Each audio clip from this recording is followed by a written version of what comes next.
WNST, Towson, Baltimore, and Baltimore Positive. It is summertime here in the city. We're having some fun. About to plot a crab cake tour. It has not affected my relationship with Royal Farms and Chicken Palooza. We can still have a Chicken Palooza at the same time we're having a Crab Cake-a-Palooza, which I'm planning in August. Our wise conversations lead us to all sorts of places, and I'm appreciative of our friends at Wise Markets. We have the Heritage Fair coming up in Dundalk on the 4th of July. Crack the Sky. I'm going to be bringing those guys on. So in the scope of all of the pandemic stuff over the last 18 months, I've been trying to track down some friends, and some are a little harder to track down. Some are marrying off children, running businesses, and staying in shape and doing things. And part of this is, I guess, over the last 15 years in owning WNST and through my wife's illnesses and meeting people and moving the brand, I've met so many people and so many business owners. And Brian Litofsky is one of these guys. I guess I've known Brian maybe 15 years through a long period of time, from CEO work and networking and building businesses and knowing local people. And dude, I watch you out on Facebook. We're friends. We're LinkedIn friends. And we have not been in the same room. We've not had a cup of coffee, in a Cole Roofing mug at an Accelerant event or anything like that in recent times. It is so good to have you on the program. It's so good to catch up with you. I'm dying to hear your story. You're dying to tell me your story. I said, no. We got to do this on the air. I'm not going to have meet you out or do it. We got to do this for public consumption, because I don't even know your story, bro. I've just watched it, and it's been beautiful to witness. And it's good to have you on today. Happy coffee to you, Little Royal Farms and the Cole Roofing mug to you. Made, and no doubt, by Crown Title, for sure, right? Well, I'm not sure about that one. We'll have to talk to Billy.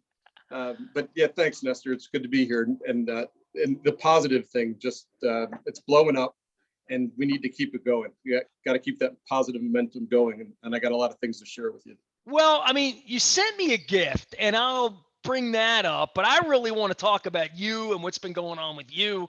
I know you as the dude that makes things that have names like Baltimore Positive on it, and promotional products and prizes, and I think of trophies, and I think of awards, and yeah, you do. This is the work you do. It's the work you've always done. Your search and finding business owners and people like me to buy stuff never ends, right, from a sales process. So I always see you out at different places. I know we share a love of Baltimore and Baltimore things and football and sports and community. I mean, I've seen you put your name on a whole bunch of different things in the community as well. But the last couple of years, we have not. I don't know the last time I was in the room with you, right? 3-4 years. I do remember. We were you guys popped into Steve's Deli, which doesn't exist anymore, in Owings Mills. That's the last time I saw you and Jen. I was having lunch with my father. You're with your father. I remember this. So Steve's Deli, that's a long time ago, right? I don't know how long he's been closed, 3-4 years, something like that. But yeah, it was towards the end of that. But you guys were in town for something. I think I remember not being able to touch you because of my wife's illness at that point. I remember eating some very. I don't think fist pump, but I told you guys quickly that my dad had CML, and he just celebrated 28 years since his bone marrow transplant. What's this month? June, last month, 28 years, and he's going to turn 80 years old this December. So. And you wonder why you're a positive guy, right? He's not always the most positive guy, but the apple does fall far from the tree for that. Well, give me your journey. I mean, I don't even want to put word, because I don't know exactly what's happened, but I'm a positive person by nature, right? I attended a Tony Robbins event in 1994 and did a fire walk, and started reading some books on how to live my life better than maybe my parents Archie bunkered me in the 70s in Dundalk that I talk about. I think the metamorphosis of Baltimore Positive is me moving into my 50s and trying to become wiser and use whatever wisdom and people that I have around me to hopefully create better circumstances for lots of people. My wife was out, literally on the water, out on this water, if you're watching on our video, paddle boarding on Father's Day a couple of days ago. That seems like something you might try to do. Well, I'm not sure if I want to fall into the Inner Harbor, but I did see Jen on her stand-up board, and you mentioned that she, you don't know how she does it, but she never falls in. And I would definitely be falling in. But that wouldn't stop you from trying. No, absolutely. There's a couple things that I've done in the last 15 years. The least of which was to take better care of myself. That's more recent, and that's where you and I were coming in. But can I tell you this quick story about a local school? All we do are tell stories here. That's what we do, Brian Litofsky. That's what we do. All right. So let's see. I called Diane Cupid, left a message for. Oh my God, I'm blanking on the principal's name. She's such a nice lady. Do you remember her name? Randallstown Elementary School. It'll come to me. And I called the principal and said, I want to sponsor a spelling bee for a local school. I want to give you trophies, medals, ribbons. Why spelling bee? I think I had watched Tequila and the Bee and got stimulated by doing something for kids at a grassroots effort elementary school. Because by high school, we're kind of losing them. They either have the culture of being academic and structured, but the fundamentals start in elementary school. So I'm like, we do so much for high school athletics. We do a little less for high school academics when it comes to awards from Crown Trophy and promotions, but elementary school, we weren't doing a whole lot. So let's go to elementary school. So I called Marcel Hall, sorry. She was the principal at the time. And she said, that's so crazy that you called, because I just flew home from Hawaii, watched Tequila and the Bee on the airplane, and I thought we need to do a spelling bee. And then your phone call came in. So when was this, Brian? It's got to be 15 years ago. Wow. Okay. All right. But fast forward is that she got me involved on the committee. So principal, assistant principal, teachers, and we decided third, fourth, and fifth grade, we were leaving first and second grade out. It just wasn't as appropriate because the three grades could kind of compete against one another. So they each competed at their own grade level, and then they came together as a school-wide event. I brought my kids out. They let me present the trophies. The second I would have been the fourth grader trying to kick the sixth grader's ass is what I would have. Yeah. That's what it well, it was competitive, and I don't remember who won that first year, but they did it for a number of years. But they did a kickoff with Tequila and the Bee. So they got permission to show the movie. They did a PTA. I don't think it was a fundraiser. I think people were invited from the community to come. I got a couple sponsors, State Farm Insurance, Renita Prevo out here in Owings Mills, Aaron Max from Max Realty. I called them up, asked them for some money to contribute to Randallstown. And in 30 seconds, both of them said yes. So quickly we raised like $500-600. It's amazing how much of that goes on a daily basis in our communities that never gets discussed, that just somebody lifts a boat, right? Like that's the way we do things here, right? Well, we all have these connections, and it's like the schools sometimes, they don't know how to do what we do every day. That's connecting with business owners and saying, hey, can you give me $250? It's not for me, it's for a nonprofit. And because of my connections, they gave to a school that I never had a kid in that school. I did grow up in Randallstown. I went to Deer Park Elementary, Deer Park Middle before I went to McDonald's. Well, I've been bragging all morning. I had the Wise folks on. We're talking about the Heritage Fair in Dundalk. Like Dundalk High's been rebuilt.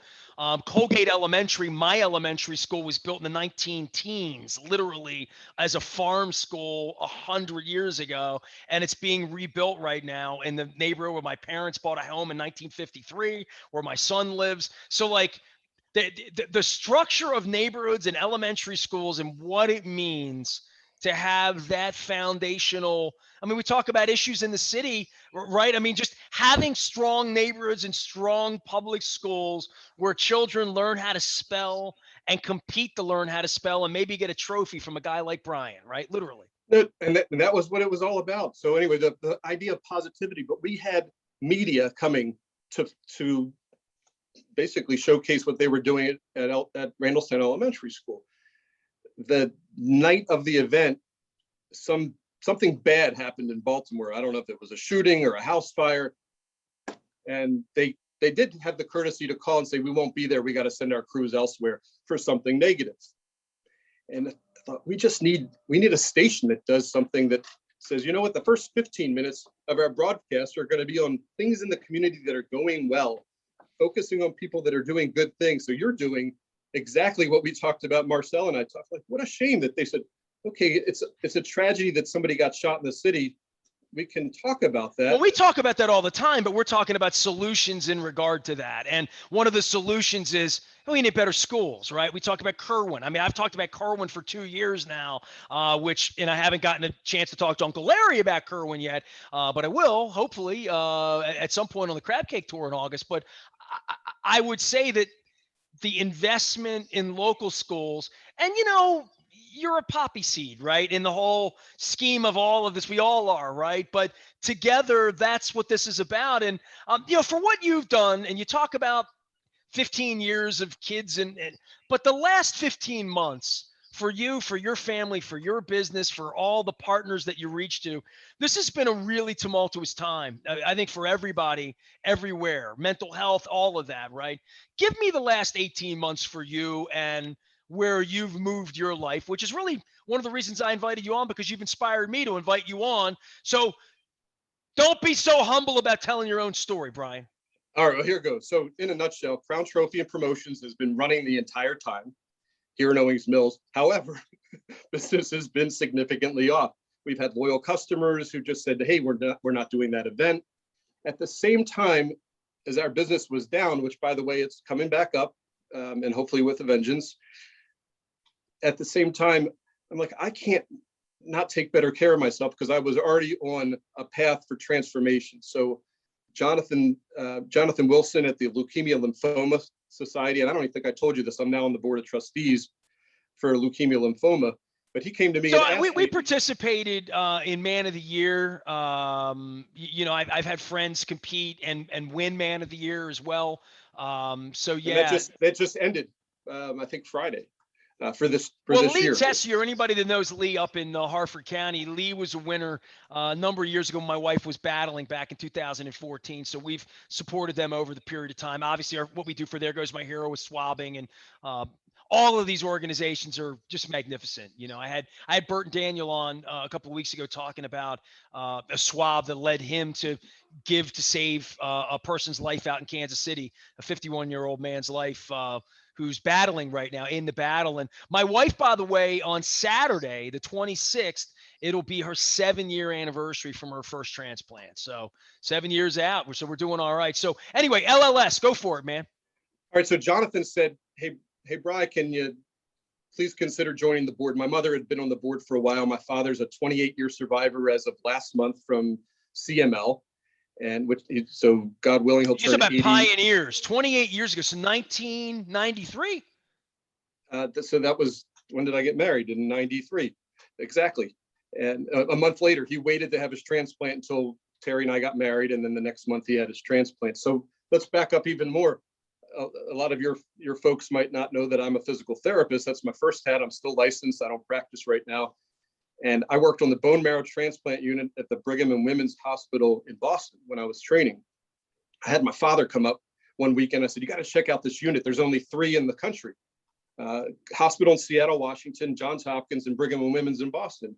Nobody else did transplants back in 1988, 89. It was, if you had a transplant. Well, you mentioned something that's Baltimore positive. More lives have been saved here than anywhere. Period. At Hopkins, yeah. But the Brigham did a great job. I don't remember the name of the hospital in Seattle, but of course now all the regional medical centers do transplants, and even some of the local centers. But it all started from those 3 hospitals. But yeah, he was very blessed to be 20 minutes away from Hopkins and to have a match in his brother. So that was pretty cool. But that was like a few years later. He said, "Who would have thought I'd be in this bed with CML?" But he life-saving transplant. He went on to survive retinal melanoma, and so now he's a 2-time cancer survivor. But so we're jumping around, but Jonathan go from the stock of warriors. Yeah, he's a tough one. His story is pretty interesting too. So Jonathan says, if you're not going to join the board right now, because I said, I don't know that I'm right for the board right now. He said, do a fundraiser. Like what? Why don't you run a race? And I literally pointed to my belly, 75 pounds heavier than I am right now, and said, you're going to follow me around with a defibrillator? I'm going to have a heart attack if I run a lap around the track right now. He said, no, Brian, I got a walk to run program, which I had done in college because I didn't like running, and I built up my mileage a long, long time ago. But since I knew you, I had been on a journey of getting heavy and overweight and obese. And the next day, Jonathan. What's your frame right now? So you're how tall? I'm 6 foot tall and weigh right around 200 pounds. But what did you weigh at your zenith? I weighed, well, it's interesting. I'd never weighed 300. I weighed 299 on the doctor's scale. So I'm essentially 100 pounds lighter than my heaviest weight. Wow. How long's it been off for you? Going on 2 years. 2 years. I mean, well, not all of it. During the pandemic, I lost a good chunk of that weight. Oh, yeah. I mean, and it was very, very obvious, and you were trying to inspire other people. Brian Litofsky's here. He's with Crown title promotional. Give me the whole title. Crown Trophy and promotions. So all things. I say Crown title. Yeah. That's my other friends. My goodness. Right. But you sent me something really wonderful, and this is the kind of work you guys do at Crown Trophy. And you go to crowntrophy.com, the easiest way to find. And by the way, you also print these, so I get the right name. But you sent me this beautiful mallet. It's almost so nice that I'm afraid to use it, and it's got my you inscribed my name on it here. And you know, I'm going on this crab cake tour, and it's so funny you would send this to me. Well, that's because you get, when I think of crabs, I think of you. So even if it's a crab cake, you don't need this. Why is that? Because of the logo? Well, that could have something to do, but you're constantly eating crabs or crab cakes. In fact, you did a video series about how to open a crab. I did. I did. That's where this came. This wasn't random. Well, I'm very, very, very appreciative of this. My wife would tell you, and this is part of this is like losing weight. So I have a losing weight story, and and I'll try to inspire you with my inspiredness. But I mentioned Tony Robbins in 1994. I did a fire walk. When the Capitals won the Stanley Cup 3 years ago this week, I ran into Tony Robbins when they defeated the Lightning, which I hope Barry Trotz does later this week, but time will tell, right? So, and I ran into Tony Robbins, told him about my wife. My wife had done a fire walk with Robbins in 2004, right after we got married. My son had done a fire walk here in Baltimore. The night of Lollapalooza, the night that the Red Hot Chili Peppers played the football stadium, we were walking on hot coals in front of the then Jeppe Museum and the Sports Legends Museum. So anyway, which is now the Hilton, for crying out loud, 20 years later. But when you walk across, does he do that BAM thing? Doesn't he do BAM? No, it's not like a BAM thing. It's more like, I don't know. You'd have to immerse. You know what I mean? You either get it or you don't. But so I did a 7-day all-in thing called Date with Destiny about 2.5 years ago. It was actually the weekend that the Ravens played the Chiefs. And if you remember the Mahomes no-look, the Jedi pass, remember that thing that he did? I was in Florida watching that game on TV on Relationship Day at a Tony Robbins event. So I came back very inspired to create Baltimore Positive, and I have created a lot of change from, a lot of self-help. I do a ton of self-help. I do a lot of critical thinking. I do a lot of SWOT. I do a lot of things to do all that. But back in 2006, I lost about 40 pounds in the summer of 2006. By changing my diet. My wife and I went to Rio de Janeiro, and we have pictures of us. I'll find the picture because it's embarrassing enough on a heavy level. You've used the word obese to describe yourself at one point in the conversation, but coming to, I guess, whatever the reality would be of where you are and your health and what happens to you down the line if you're heavier. My mother was heavier. I was heavier as a child. I was heavier in 2006. I weighed about 180 pounds at one point. I weigh 146 most days now. So I lost about 35, 40 pounds back then and kept it off. So it's been gone 15 years. I still have one or two of my shirts in the closet that I liked that kind of fit me really, really big. They were XL shirts, but I cleaned 15 years of underwear, socks, belts, pants. Like my entire wardrobe changed, Brian. Well, that's what Terry's like. You got to get rid of this stuff because you're never going to wear double XL. I even had 2 triple XL shirts in I think she spent $70 on a College at Charleston polo shirt, which I didn't like that she spent so much money when I sell the apparel. I'm like, why would you spend that on me? Dude, I got the picture. I found the picture. You ready? I mean, and I know you have heavier pictures of you. This is the picture I show. This is literally Rio de Janeiro 2006. Look at the size of the shirt. Look at the pendulous belly. Look at the cheeks here, like looks like I maybe, had a chipmunk, in there or whatever. My wife was probably a $120 in that picture. My wife walks the world at about 108, 106, 108 right now. This is way before her transplant, way before her cancer. But she came back and I came back in 6 and we said we're going to lose some weight. And I read a book called Fit for Life, Harvey and Marilyn Diamond, which was also a Tony Robbins sort of recommended book at that point. And Martina Navratilova had a diet that was a carb issue diet, taking salt, white rice, white bread, white everything out of flour, out of the diet, and sugar. And weight rolled off me. People started internet rumors about me being sick and stuff like that. I was doing Free the Birds that summer. I was really like doing heavy duty promotional thing about the Orioles and Angelos thing. So that, it was on the internet, whatever. And people saw me at that time losing weight on the internet. This is before Facebook, before Twitter, like all of that. I need to hear your story, dude, because we just cut out the diet, man. We just cut out the butter, the white. That's how, drank a lot of water, worked out And a you, lot of hot yoga. but you've kept it off because you never added it back. And that's the problem. Portion control on food, dude. So I became a health coach last year, like a certified health coach. I'm already a physical therapist. I was already a personal trainer, but who the heck wants an obese guy to be their trainer? So I wasn't training anybody for years. And but you had the knowledge. You were not using the tools you had, literally, right? Correct. I know the physiology, I know the biology, and I just wasn't connecting the dots. A lot of people fight me. that. A lot of people fight like what they're really eating and what they're sneaking. Like literally, they don't even know how to lose weight. They just think it's eating cottage cheese. I mean, I remember my father was obese. So I saw all of that and watched him stuff margarine. You know what I mean? But I think you just said something. I don't know if I caught the right word, but you can't fool science. Science. Well, yeah, but I'm saying you can't BS a BSer. That I know what it's like to lie to myself, and you can't stay 75 to 100 pounds overweight. Nobody has that slow metabolism. Maybe there's 1% of the population. The other people that are overweight and obese are lying to themselves because they're eating food that's poisonous to their body. It's just that simple. My wife would buy Oreo cookies years ago, and she said that the kids were fine to take a couple in their lunch, and my kids are all healthy weight. They always have been. And I said, well, why do we have this in the house? Would you put cocaine in the shelf and say that's not your cocaine? It's just for everybody else, but you don't know how to do it in moderation.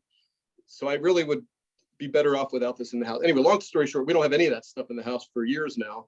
We don't drink cow's milk anymore. My doctor said, who drinks cow's milk? We're the only mammals that drink another mammal's milk for our entire lives. You got to cut that out. These are all very, very Tony Robbins principles that I learned in 1994 that really are, fit for life and sort of that science and technology of what is. And I talked to my wise conversation. I eat ice cream, I eat fried chicken, but it's a moderation issue. But more than that, read organic, almost everything around here, and everything we have is local. I said to my wife the other day, I said, I love this time of year so much. When we make a salad, how fresh it is, heirloom tomatoes, fresh local corn, peaches are cooking off right now. Look at these chickens. Look at this. Free range?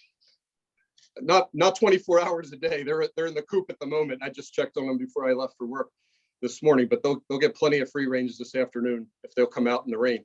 But that's an example of I want to be able to go out and have my own eggs. I don't know that really matters all that much in the scheme of health, but I have different clients that come to me to get healthy. Almost all of them are for weight loss, but I have 2 type 1 diabetic patients who are my wife clients. Is a diabetic as well, in addition to everything else. Yeah. So type 2 diabetes is easier for me to work on because I was borderline and when everyone who's 300 pounds is, right? Yes. I mean, there might be an exception, but I'm talking to my doctor and I said, you're calling me pre-diabetic. I'm taking metformin, maximum dose of metformin, and you're calling me pre-diabetic. Aren't I really diabetic? He said, yes, it's like being 3 months pregnant or 9 months pregnant. You're basically diabetic. But it's kind of a garbage term to say pre-diabetic, but you can cure that type 2 When was diabetes. this? 2 years ago? When was your moment of reckoning that all the change began for you? Well, I was already behaving myself prior to my meeting with Jonathan Wilson from Leukemia Lymphoma. But it was that day when I said, I used to run. I ran up until my second child was born. I was running the GBMC Father's Day 5K and actually doing pretty well. Never like competitive to be up in the top, but like competitive for me. And then I had back surgery, had a snowmobile accident, had hand surgery, broke my knee. And I allowed that to be like this what do you want to call it? Like the threshold I stepped over and became a disabled guy. And I fell in love with cake and stopped running and stopped exercising. Well, the tough guy in Tony Robbins would say the excuse, just whatever, exactly, whatever yeah, that is. And It's an excuse. that's my whole point. So when I was saying you can't BS a BSer, when I'm talking to a client, they go, oh, I don't have time to go to the grocery store. That's why I went to Chick-fil-A. No offense to Chick-fil-A, because there's some healthy options at Chick-fil-A. But I'm like, what are you talking about? There's 24 hours in a day. How many minutes in a day? How many seconds in a day? You can't go to the store and get some produce one day a week and then prep your food. So I work a lot with my clients to buy the right things.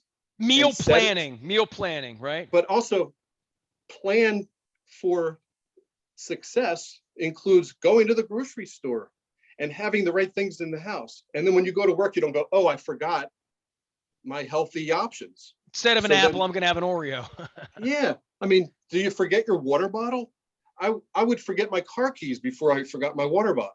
And as much as I like having black coffee in the morning, I would walk out of the house with that, but I'm not going to start my car without my water bottle. It's ridiculous. 32 ounces, drink at least 2 of these a day. I drink 3 or 4.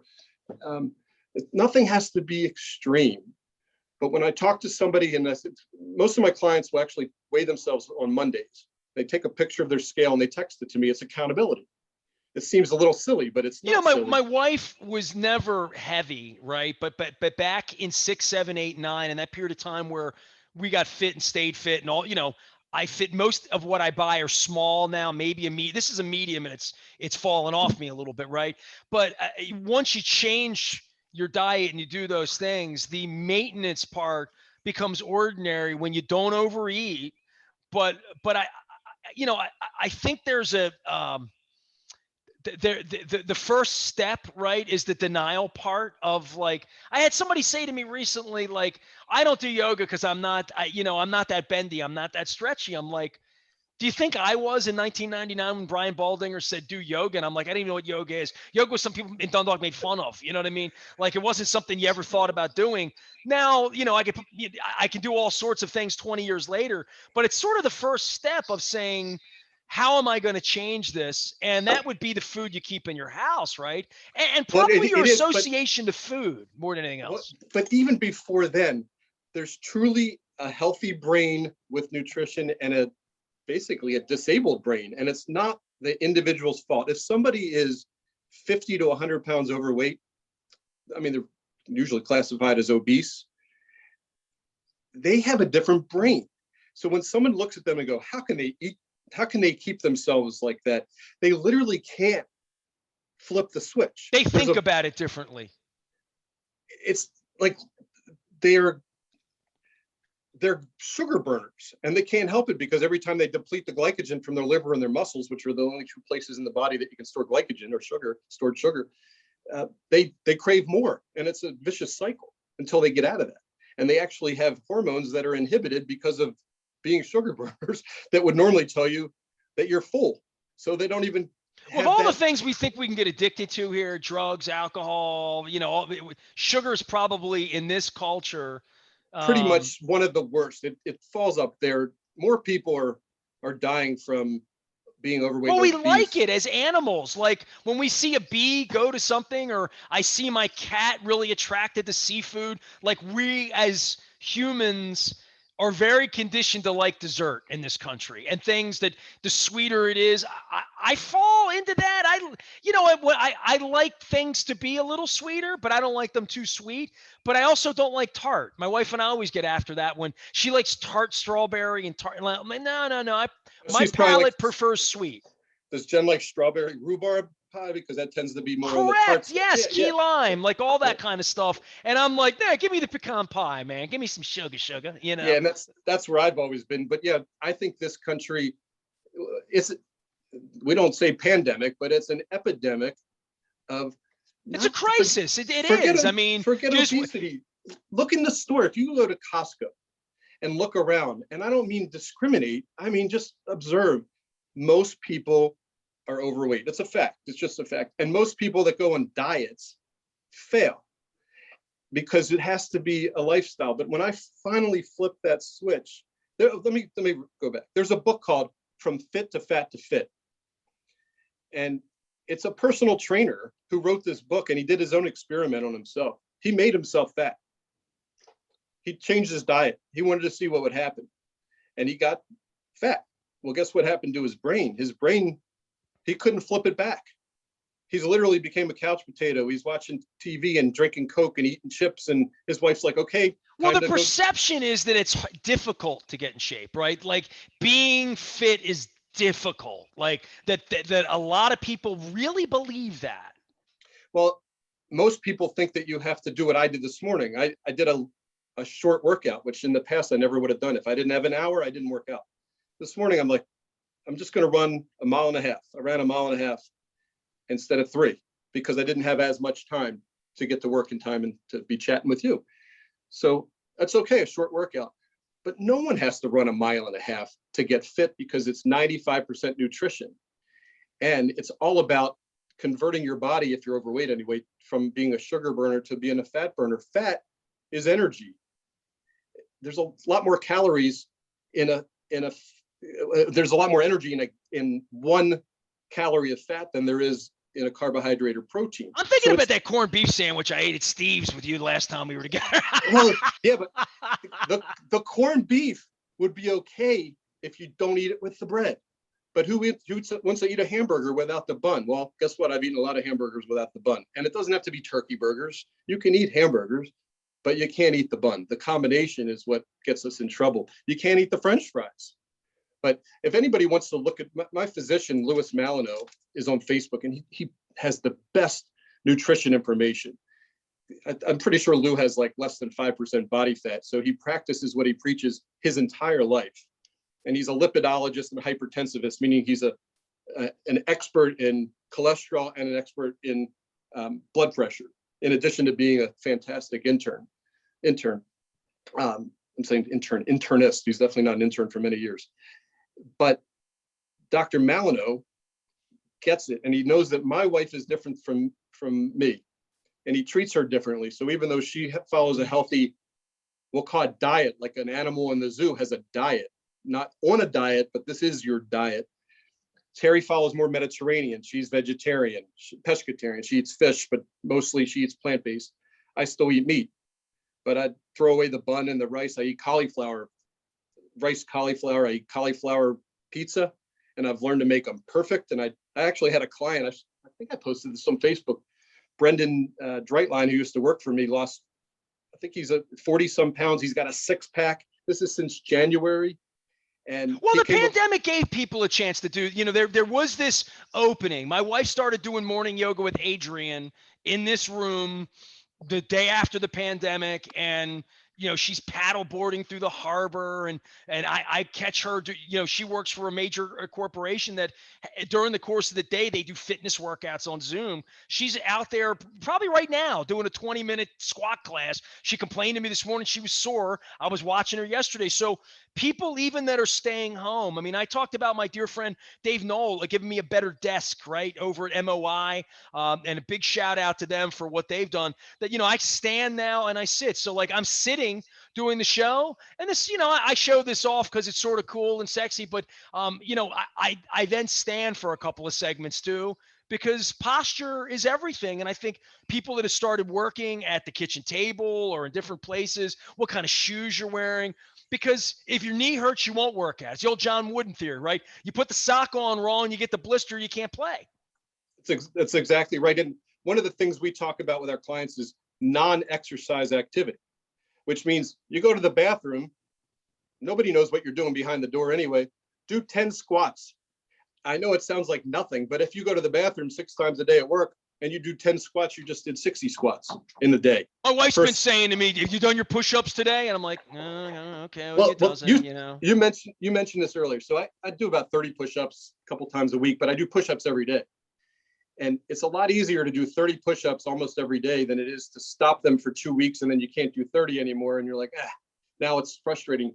You're better off It's doing just it like a term daily. paper, man. You start early.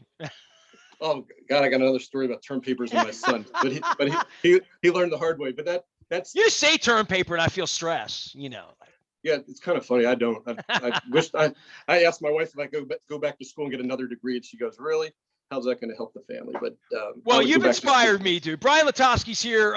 He has been kind enough through Crown to provide me with a beautiful mat. It's so nice that you sure I can use this? You sure this isn't just a trophy? Yeah, don't hand wash it. Don't put it in the dishwasher. It'll last forever. You'll pass it on to your son. He'll pass it on to somebody else. Doesn't smell like Old Bay yet, but it will. I promise you. No. My grandfather had pewter crab mallets, and when he passed away years ago, I have one of them, and has a G for Goldman engraved on it. So, and then my mother has the other 2 pewter mallets. Well, they bring them over to the house. He used to put it in his pocket. If he went to my aunt's house for a crab feast, he took his mallet. If he goes out to a restaurant, took his mallet. See, in my family from Dundalk, and I know I've talked about this, and I know Moeller and I've talked about this for sure. The mallets we had came in a box very similar to the box that you sent me, okay? But it had 6 mallets in them. They had little crabs on them. They were wooden on this part and metal across the top. But Looked I like a still barrel. have them. They literally still have them. My parents bought them, and my parents were cheapskates. So they don't have anything nice. Somebody must have gifted it to them, but they got them at East Point Mall, at Stewart's at East Point Mall, and it was a very, very Gucci, very, very high-end kind of thing in the 70s to have crab mallets that are this nice. They were only for the relatives. well, my grandfather had that same one. It looks like a barrel. It's wooden. Correct. That's it. Yeah, it's really cool. But yeah, just don't. If you put it in the dishwasher, it will start to bend. No, I'm not going to do that to you, man. I'm going to treasure this, like everybody should treasure everything. Tell me what you do about printing stuff like this and making stuff, and then I'll let you go back to get on your treadmill and eating all the vegetables and all the good stuff you're doing. No, I'm done the exercise for the day. But we have laser engravers, sandblasters, sublimation equipment, screen printing, embroidery, right here. So the nice thing is, if a lady came in yesterday and she needed something for she wanted to give something for Father's Day, but it's belated. When do you need it? Any chance I can have it tonight? Well, it's already late. Yeah. But I guess she wasn't seeing her father till this coming weekend, but she's traveling. And so we have the ability to do same day work. So we can sandblast crystal. We could make a keychain, whatever somebody needs. We prefer to have more time, but we have the ability to get things done very quickly. And thank God people look to us, and I don't care if it's 1 plaque or 1 crystal award or 100, every bit counts. And it's a lot better to have smaller quantity orders that come in consistently than that big order that disappears one day. But lots of law firms and accounting firms and IT companies buy apparel from us. And then anybody with a business that needs something with a logo will call Crown Trophy, and we appreciate that. But it's really, I'm looking at your shirt because I love Royal Farm. I'm a big fan of Royal Farm. But I don't want my chickens to see your shirt because this is it's out of this world. This is the new promote. This is brand new. I'm the only one that had this as of like last week. They mailed it over. I said I got to get it first. They even sent me some cups, and it conflicts a little bit with the crab cake thing we're doing here in August, but not at all, because I can eat chicken. I mean, I'm not going to eat crab. This is the problem with the crab mallet. You sent it at the wrong time, because I'm eating a crab cake every day in the month of August, and they'll all be different. They'll be delicious. And then when I come back, I'm going to be doing every Friday a very specific show around crab cakes throughout the area. Every week, we're going to be doing a different crab cake. So I've been avoiding crab. Like, I was at a state fair the other day, and I was over Costas even, and I'm like, I just don't want to eat crabs right now. I want to ease into this because I know August is coming. And honestly, I don't want to gain weight and get fat on the road in August either, because I drink beer with crab cakes. And I do eat the sandwich, sometimes. And I love me some heirloom tomatoes and corn that goes with it. I love French fries, the right kind, fat ones. I don't like the little shoestrings, and you don't need to put all that salt in the garbage. I just like a potato. I like a proper potato. So I'm going to be eating a lot, and I'm out on the road. Who knows what I'm going to be doing for breakfast, lunch, Well, whatever. let's get crabs in August. But are you going to go to the German festival? I just saw that pop up. There's a German festival. I guess it's where the Renaissance Festival is held. I have to look at that. But if you want to drink good beer, I'm all for some schnitzel. The kid saved my wife's life from Germany, so I'm all about it. And I took 4 years of German. I still have my pen pal in Solingen, Germany. We're still good friends. Now we do WhatsApp video, but I'm very aware of who saved Jen's life twice. And that's a cool story. I'm all down with the Deutschland, man. Let's go do it. Let's go drink some beer, eat some schnitzel. I'll have a pretzel with you, some sausage. That's what I did. I was speaking German to my wife. She has no idea. She knows lieb. When I say mein lieb, my dear, that's about it. But I only know the funny words like asphalt, which is an exit. When you drive on the Autobahn, everything's an asphalt. So Brian Litofsky is here, a Crown Trophy and promotional products. He's here. He's local. He's in the Owings Mills area. He made me something very, very nice that I'll treasure that I do not have. I have a lot of things. People give me things, Bri. No one's ever given me a crab mallet that's legit with my name on it. So I appreciate that. Keep up the great work, inspiring folks, losing weight. I hope the next time I see you, it is over a crab or something fattening or something at a networking event or something where I can elbow bump you and say hello. But you've inspired me throughout this. And I'm sorry it took me this long to have you on. I was trying to get you were on my list like last fall to have on the show. So I appreciate you making some time. Yeah, well, I wasn't that easy in the last couple of months to get. My daughter just got married. I had a lot of really good things happening. But next time we got to talk about tell me something good, because that's my whole new thing, and that goes along with your positivity. But we'll talk soon. And we'll have you on in the fall for sure. Let's have some crabs in August. All right, man. Summertime is here. Appreciate Brian Litofsky for coming on. For all of our networking buddies, if any of you are out there in our circle of friends, throw me a note from Accelerant, the old Smart CEO crew, anywhere you are. I have a new email address, ness@baltimorepositive.com, but all the old ones, nasty at WNST.net, they still reach me. LinkedIn, Facebook, Twitter, or anywhere you are, I'll be eating a crab cake sometime in August on our Maryland Crab Cake Tour with big appreciation to our friends at Wise Markets for making that happen, and another wise conversation in the books. I'm Nestor. We are WNST AM 1570, Taos, Baltimore, and we never stop talking Baltimore positive.